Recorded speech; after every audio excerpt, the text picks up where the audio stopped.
Welcome to the Learning Pines YouTube. We hope this video helps. You start by enabling developer options and turning on USB debugging so Chrome can see the device. Plug the phone into your desktop with a USB cable and accept the debug prompt on the phone. This grants the connection. Once done, open Desktop Chrome and navigate to Chrome//inspect. This shows connected targets. You do this because remote debugging relies on an authorized USB bridge. Without it, the inspect tools can't attach. Make sure the phone stays unlocked while you proceed to the next steps. You now open the site you want to debug on mobile and keep the screen active so Chrome maintains the session. On desktop, Chrome//inspect lists your mobile tabs under Remote Target. Click Inspect to open the DevTools window attached to the phone.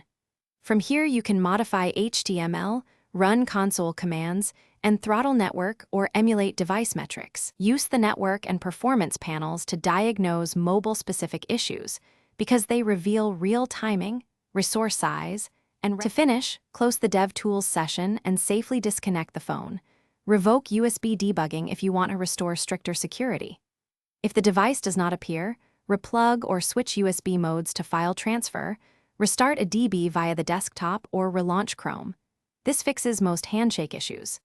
If you get frequent disconnects, try another cable or port and turn off battery optimizations on the phone so the connection stays alive. These steps ensure a reliable inspect workflow and explain why each fix works.